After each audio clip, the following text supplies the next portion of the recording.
You're listening to a Stoic Letter, presented by stoicletters.com. Letter 3, from the epistulae Morales ad Lucilium, on true and false friendship, written by Seneca the Younger and translated by Dr. Richard Gumere.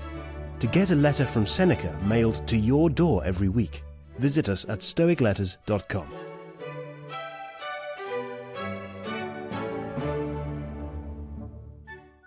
Greetings from Seneca to his friend Lucilius.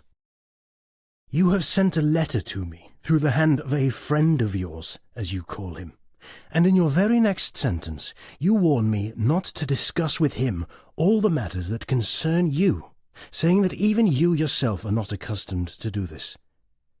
In other words, you have in the same letter affirmed and denied that he is your friend.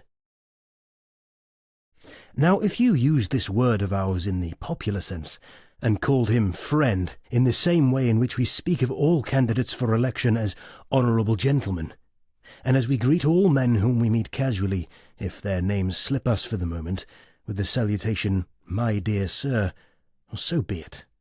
But if you consider any man a friend whom you do not trust as you trust yourself, you are mightily mistaken, and you do not sufficiently understand what true friendship means. Indeed, I would have you discuss everything with a friend. But first of all, discuss the man himself. When friendship is settled, you must trust. Before friendship is formed, you must pass judgment.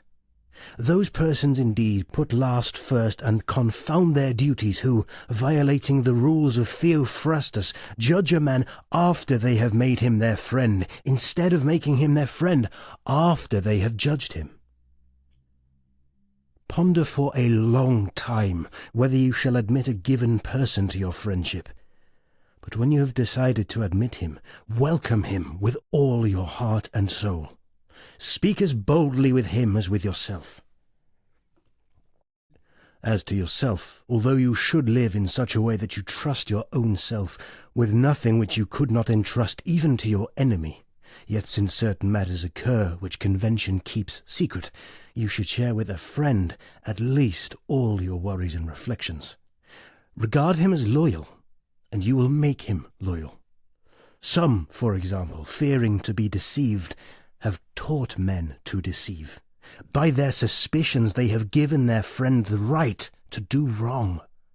Why need I keep back any words in the presence of my friend? Why should I not regard myself as alone when in his company?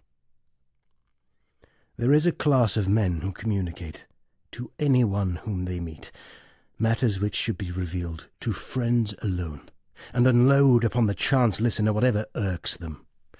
Others again fear to confide in their closest intimates, and if it were possible they would not trust even themselves, burying their secrets deep in their hearts.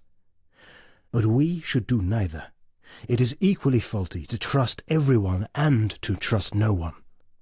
Yet the former fault is, I should say, the more ingenuous, the latter, the more safe. In like manner you should rebuke these two kinds of men, both those who always lack repose, and those who are always in repose. For love of bustle is not industry. It is only the restlessness of a hunted mind. And true repose does not consist in condemning all motion as merely vexation.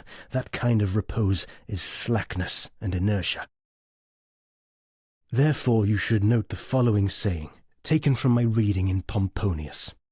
Some men shrink into dark corners to such a degree that they see darkly by day.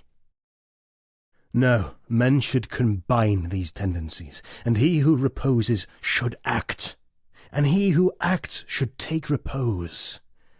Discuss the problem with nature.